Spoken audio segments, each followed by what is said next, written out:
शाळेमध्ये मुख्याध्यापक म्हणून काम करताना मी एक दिवस माझ्या गुरूंना शाळेत बोलवलं. त्यावेळेस त्यांचं खूप वय झालं होतं, दिसत नव्हता. आणि शाळेच्या पायऱ्या चढताना मी त्यांना हात पुढे केला, सर पायरी आहे इथे. सर पटकन म्हणाले, अरे संजय, या पायऱ्या मी गेली 36 वर्ष चालतोय, मला प्रत्येक पायरीची खूण माहिती आहे, तू नको काळजी करूस. एखाद्या वास्तूमध्ये किती एकरूप हवं, ज्याला म्हणतात ना छप्पन छप्पा माहीत असणं, तसं शाळेतली प्रत्येक गोष्ट माझ्या गुरूंना माहीत होते. त्यांच्याकडे बघत बघतच मी माझा हा शिक्षकी पेशा पूर्ण केला. पण त्याच वेळेस मला खूप खूप जुन्या आठवणी आठवल्या. ते मला शिकवायला होते. शिकवायला होते म्हणजे हिंदीचा तास, गणिताचा तास कुठलाही असेल. सर आले, त्यांचं नाव सांगतो, राजाभाऊ लवळेकर. सर आले की त्यांची एक पद्धत असायची, मुलांना वह्या पुस्तकात दप्तरात ठेवा. आम्हाला इतकं बरं वाटायचं, बस आता ऐकायचं. आणि अमोघ वाणीमधून आम्ही त्यांच्याकडनं अनेक गोष्टी शिकायचो. मला आठवत आहे त्यावेळेस आम्हाला एक धडा होता बरं का, ब्रह्म राक्षस की आत्मकथा, ते शिकवत होते. आणि हा धडा आठवडाभर चालायचा. आठवडाभर एकच धडा, सिलेबस पूर्ण करणं भानगड नाही. आणि आम्ही मात्र रोज, सर कालचा प्रसंग सांगितला, त्याच्या पुढे आता काय सांगणार आहात. सरांच्या तासाची आम्ही अगदी आतुरतेने वाट बघायचो. आणि सरांनी ती गोष्ट पूर्ण केली, ब्रह्म राक्षस की आत्मकथा. सरांचं वैशिष्ट्य असं, विषय कुठलाही असो तो आजच्या काळाशी बरोबर जोडून देणार, म्हणून ते आम्हाला भावायचं आहे. त्या ब्रह्मराक्षस की आत्मकथामध्ये काय आहे, एक विद्यार्थी आहे, तो शिकण्यासाठी बाहेर पडला आहे आणि तो एक अशा उजाड महालामध्ये गेलेला आहे. त्याला उत्सुकता आहे की मला शिकायचं आहे, मला तिथे त्या महालामध्ये माझे गुरु भेटतील का. कथेचा भाग सांगतोय, ते जे राजाभाऊ सांगत होते तो विषय. आणि तो त्या ज्ञानाच्या जिज्ञेसेपोटी त्या महाराजाजवळ गेला. शब्दप्रयोग असतो बघा, ज्ञानतृष्णा. ज्ञानाची एक तहान लागावी लागते, मला शिकायचं आहे. तहान शब्दप्रयोग आहे आपल्याकडे, ज्ञानतृष्णा. तर त्या मुलाला ती ज्ञानतृष्णा होती. तो त्या महालामध्ये गेला. महाल बंदिस्त होता, थोडासा भयंकर वाटावं असं ते वातावरण होतं.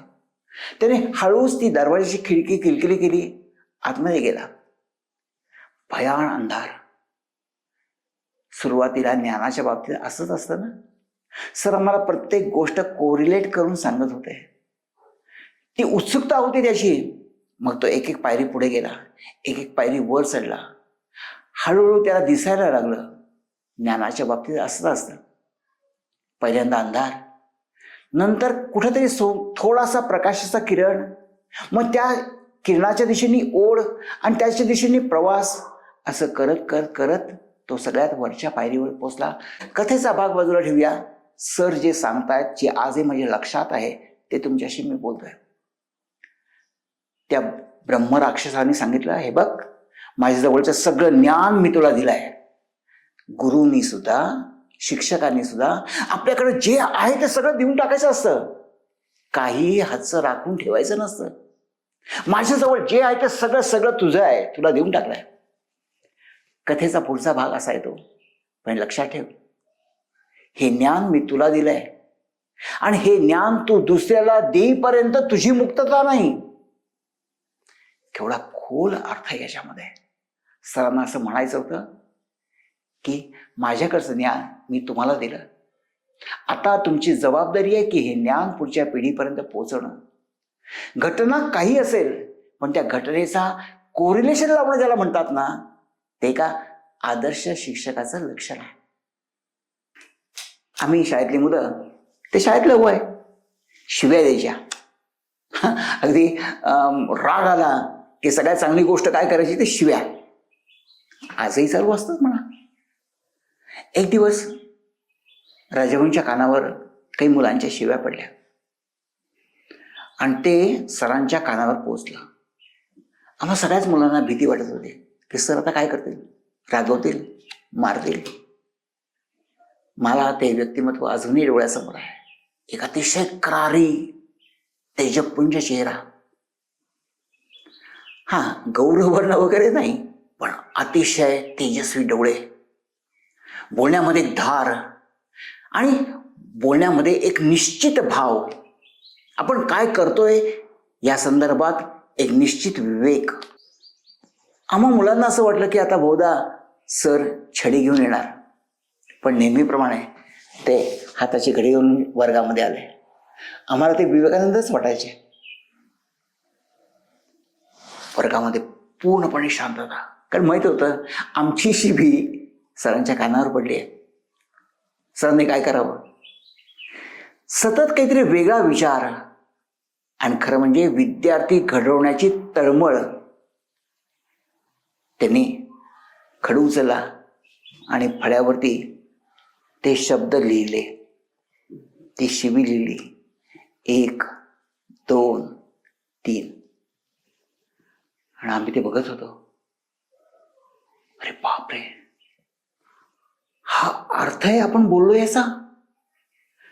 कोणाच्या तरी आईविषयी, कोणाच्या तरी वडिलांविषयी, कोणाच्या तरी कुटुंबाविषयी काय अधिकार आहे मला असं बोलण्याचा, आणि काय अधिकार आहे समोरच्याने ते ऐकून घेण्याचा सुद्धा.